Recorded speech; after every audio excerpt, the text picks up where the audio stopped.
Welcome to my Feast of the Forgemasters festival video. This is one festival that just started today. As you can see, it will end in 15 days, so a bit over 2 weeks. And it's one of the multiple festivals that they do. There was one for the 4th of July. There will be another in Halloween. I think there's another for Christmas, during specific dates. And they usually work in a very similar way to each other. So in this video, I'm going to explain if you're a new player, so what can you find? Now, the first thing you need to look is here at these Armor Feast events. Now, these reset weekly, and because this this festival is going to be running for almost 2 weeks and they reset every Sunday, you will see 3 of these. This one will end in 4 days, 23 hours. So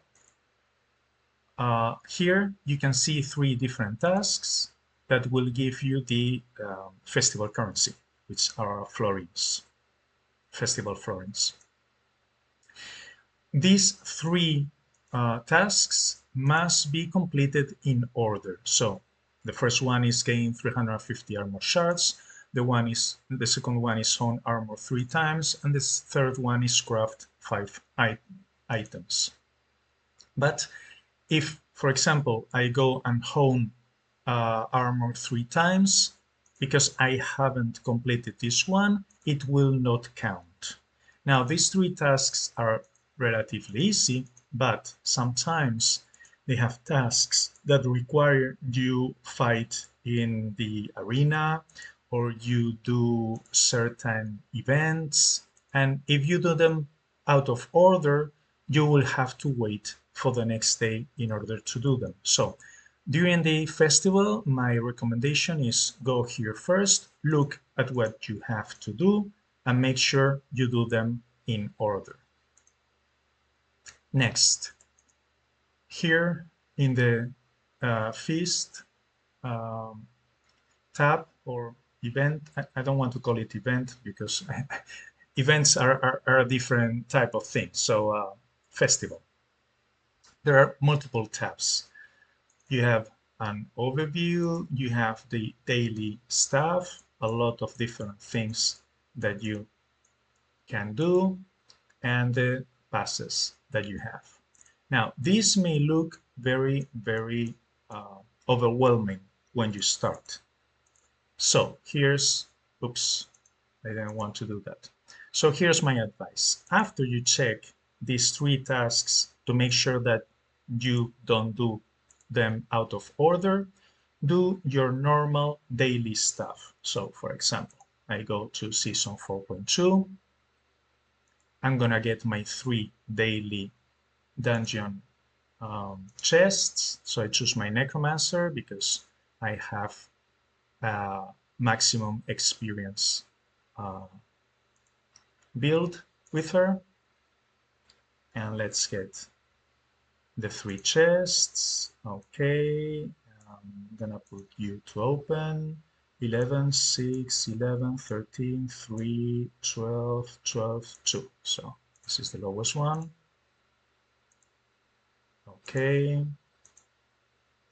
As you can see, you can get currency in chests, but there is a daily cap for it. And we got 194 armor shards. So here, as you can see, we have 194 out of the 350 that we need. So let's open the other 2 chests, or let's loot the other 2 chests. Ruby 1, okay. I'm gonna put you to open it and replace this one. I always replace the chests that have the lowest time left. And for the third one, we get another one of these. Let me check. 3, 3, 3, 4, 6. Yeah, I'm not going to replace this one. I'm going to spend one key. Okay, and some runic boots. All right, so done this already. And here you will see that in the daily stuff, where are you? Where are you? I thought there was one for the, um, maybe here. Okay. Um, I'm not sure, but one of the tasks I checked earlier, and one of the tasks was to do the three uh, current season fights. Yeah, I don't remember exactly what it was. So anyway, my point is, after checking this, just do your daily stuff. Do your current season 3 chests, do the 6 challenges, do the events, do the versus fights, and after you do all that and do the adventures, you will see that, no, not here, here. You will see that from the daily stuff here, daily challenge, skirmish. Okay, the 2 challenges, very easy to do. The 3 tournaments, very easy to do. Daily gauntlet and dungeon event, 4 fights in each one of the 2 current running adventures, and the kingdom defense. So if you just do your regular daily stuff, you will do most of the dailies that are required here, just automatically. So just do your daily normal routine and then check, okay, what else do I need to do? What else is left to do for the event? Finally, I want to talk about the shop. As I said, there is a maximum daily cap of 450 florins that you can find in chests. And here's the shop where you can spend them. As you can see, this is going to reset in 4 days, which means on Sunday, but the event is going to run for 2 weeks. So all this stuff, not this, that doesn't have a specific date, but all this that has a date of uh, a few days left will reset, and because it's going to be running for 3 weeks, oh, oh, a bit over 2 weeks, but this one started halfway in the week. Today is Wednesday. You will get to buy 3 of each one of these options in the over 2 weeks. So what should you buy? I cannot tell you what is the most important thing for you. I can tell you what I consider the most important thing for me. So first, you can gamble. Here you can check everything you can find and the percentages for 400 florins. You can buy random legendary gear or mythic for 800, mythic for 4,000, and exalted mythic for 8,000. Now, let's talk about gear for a second.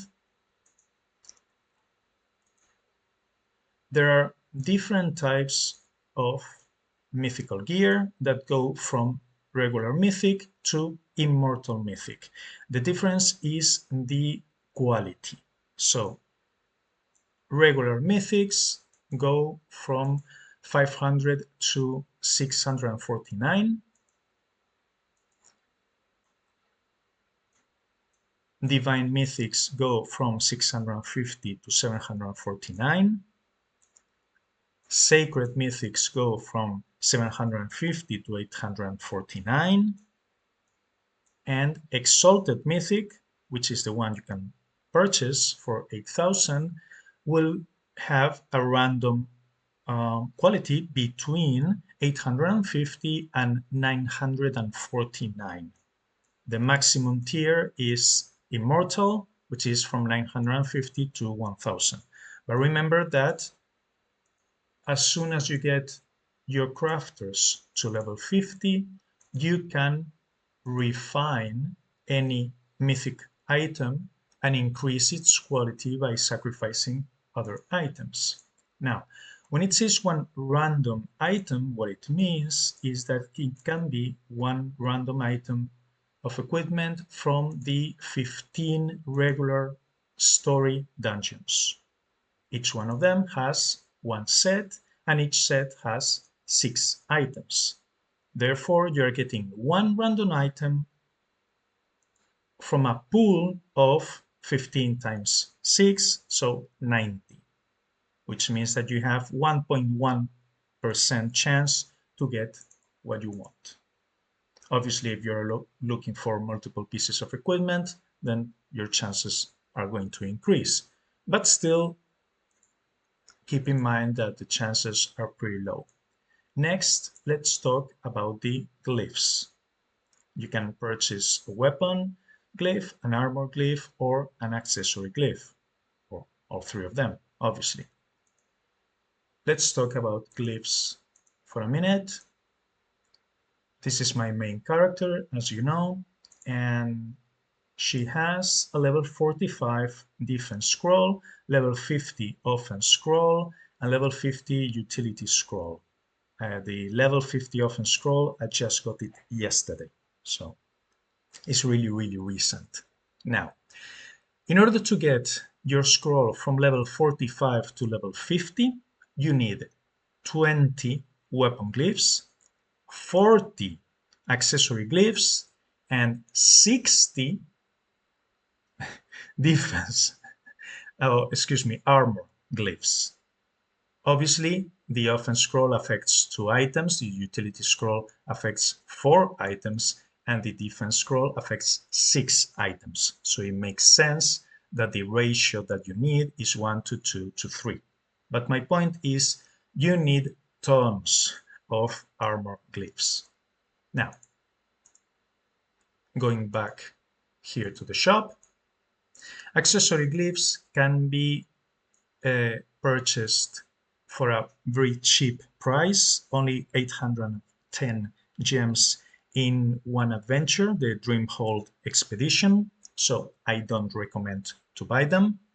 Weapon glyphs can be purchased in the shop for 2,250 gems every Monday, and armor glyphs can be purchased for 1,700 gems every Tuesday at the shop. So now for me, my priority are armor glyphs because for my main character, both accessory and weapon glyphs are maxed out.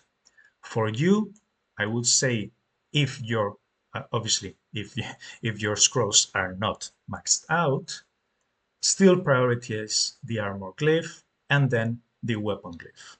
Do not buy accessory glyphs here. Wait for the Dreamhold Expedition to buy those. Next, one random mythic relic for 3,000. Let's go to the relics. There are right now 5, 10, 15, 20, 25, 26 different relics. So the chance that you will get the one you want is 1 in 26 or a bit below 4%. In my opinion, for 3,000, it's too risky. But if you like to gamble, it's up to you. Next, let's talk about the crystals. You can purchase crystals for your main 3 crafters, Toragon, Gemka, and Soul Chaser. Now, if you're a new player and you've done story mode with and the followers side quests with all 7 characters, you will obtain 28 Toragon crystals, I think 21 Gemcast crystals, and 21 Soul Chaser crystals. I could be wrong. There could be 28 as well for Gemka, but I don't remember exactly. You need 60 in order to get them to level 50. So That would mean that you need an additional 32 for Toragon, an additional 39 for Gemcat, and an additional 39 for Soul Chaser. That's a lot. But getting your crafters to level 50 is very, very good, because that's when they open their last option, which is refining. And here you can um, change the element, transfer attributes in between items, increase the quality of the item. As I said before, oh, excuse me, yeah, increase the quality of the item, so that will increase the type of mythic it is. And finally, increase the rarity if you have a legendary that you want to upgrade to mythical, which is very, very useful. So it's up to you to decide if it's worth buying them here or not. It depends on how many you have. If you have one of your crafters at level 49, for example, I would say yes, definitely spend the resources here, because it's really worth it. Otherwise, it's up to you to decide if this is going to be a priority for you or not. For me, it's not, because I already have them, all three of them, at level 50. Next is Ether. You need Ether for crafting items, which is required for upgrading, refining the quality, a lot of different things. And if you watch my videos, I know you know I like to craft a lot. So for me, Ether is really, really valuable, even if it's only 10 Ether for 100 florins. So it's very, very expensive here. But still, I like to buy Ether.